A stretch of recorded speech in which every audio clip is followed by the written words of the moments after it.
Jules Verne. At the twilight of dreams and possibilities, when a light mist still envelops the crests of the waves, the timeless silhouette of Jules Verne emerges, a great magician of words and unknown worlds. Gazing towards infinity, he invites us to cross the fragile thresholds of epics as dizzying as they are poetic, where the contours of imagination begin.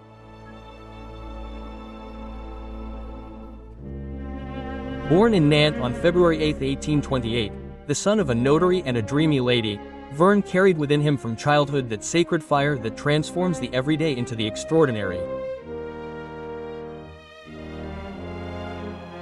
Between the silent atlases that he deciphered with his fingertips and the terrestrial globes that he caressed as one lingers in the firmament, he engraved in his memory the secret outline of continents and abysses.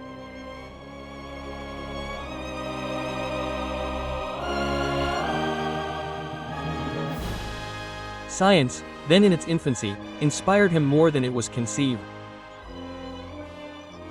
Each discovery leads him to believe that the infinitely large and the infinitely tiny are two sides of the same magical spark.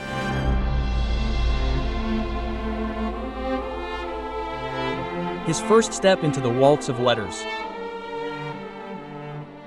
5 weeks in a balloon, 1863, and like a prelude, 3 men carried by the winds flying over Africa, and the promise that nothing is too high for the mind. Conceived in collaboration with the publisher Pierre Jules, this novel inaugurates the extraordinary voyages collection that we might think we are caressed by the hand of facts.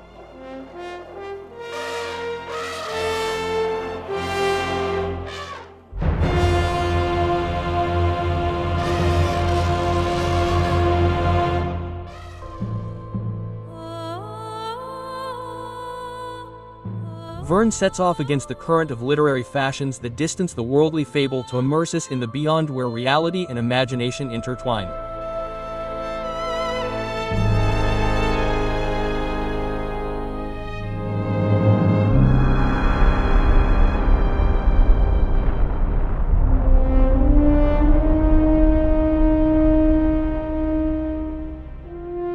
And here is the volcanic breath of Journey to the Center of the Earth 1864. The self-researcher Liedenbrock, guided by his nephew Axel, ventures beneath the Earth's crust through an Icelandic crater, braving rivers of solidified lava and lush underground forests.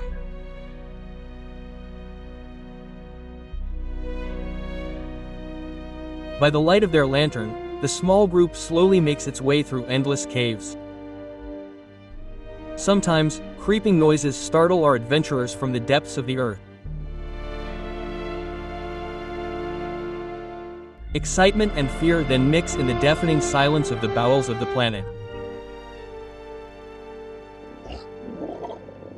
Verne sculpts a veritable cathedral of rocks populated by anachronistic creatures where time is superimposed like layers of sediment. In 1869, the novel 20,000 Leagues Under the Sea opens the doors to the Nautilus, the futuristic and extraordinary submarine that Captain Nemo pilots with austere passion.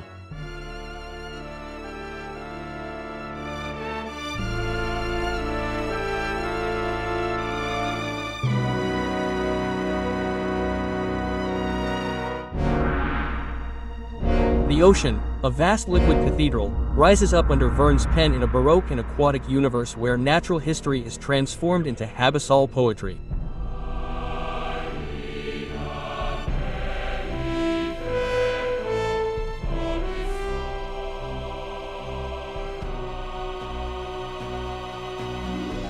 Overcome by the fury of the disappointed, Verne embodies man struck down by his own impromptu grandeur, the seas digging his revolt in the heterodox comfort of steel.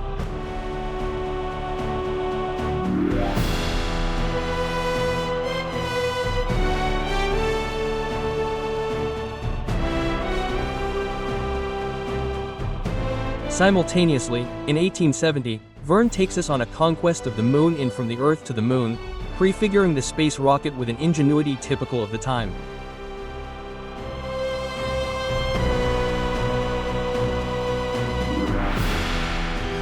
Barbicane, Hardin and Nicole, propelled by a gigantic cannon, become pilgrims to a Milky Way still unseen by human observation. The craze was such that the Parisian bourgeoisie made Verne almost an idol. Real advertising campaigns were launched, and not only in France. And for the first time in an improvised literary café in a brasserie, Jules Verne will sign autographs under the gaze of young adolescents truly captivated by the author.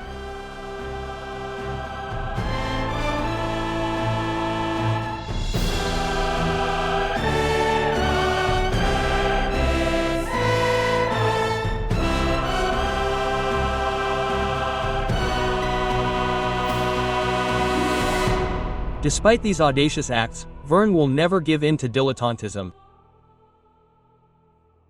Each of his inventions is based on science, even if it was in its infancy. Among these spectacular novels around the world in 80 days. 1873, this work by Verne remains a hymn to human determination. Phileas Fogg, an imperturbable and punctual gentleman, sets out on a crazy bet accompanied by his faithful Franco-Chinese servant. The aptly named Passepartout, a clever being who is well versed in martial arts. Their plan will then be to encircle the Earth at the speed of steam, rail and sundial. Passport erased, train speeding by, stagecoach roaring by. Time unfolds in an elastic ribbon constantly readjusted by Fogg's stubborn compass.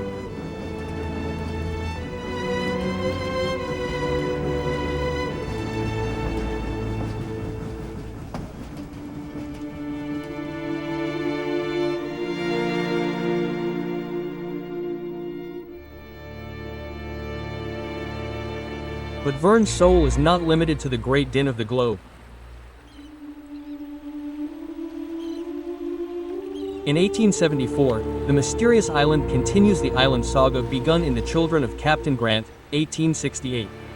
On this island isolated from the world, 5 survivors gather: the engineer Harbert, the journalist Ayrton, the sailor Pencroff, his young protégé Nab and the gentle Constance.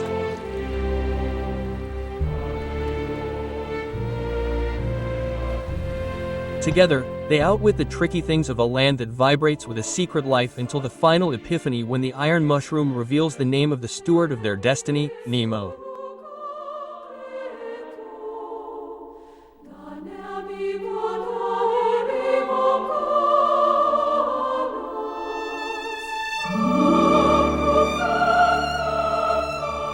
Each Verne novel is a juicy fruit whose flesh combines the honesty of scientific grapes and the exuberant sugar of fable. These stories, translated into the infinite variations of human languages, have nourished generations of adventurers in slippers, budding scientists and rebellious dreamers.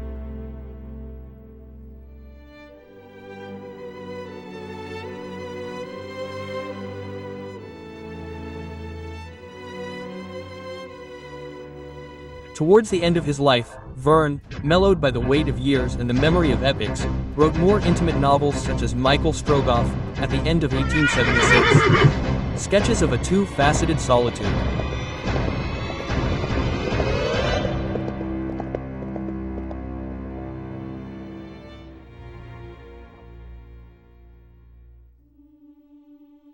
But even there, the writing retains its breath of the ocean and the great skies, like an old ship corseted in tin, brushing the shore of the eternal. On March 24, 1905, in his home in Amiens, Jules Verne died peacefully, leaving behind him the legacy of an architect of the unlimited island. When we close one of these books, the air around us still vibrates with a promise that there always remains an unexplored shore within us. Thus, by leafing through the book whose cover has yellowed, we do not just read, we begin a journey. With Verne as our guide, we survey the moving map of our own desire for the unknown. And we discover beyond the pages and continents the indomitable hand of the human being.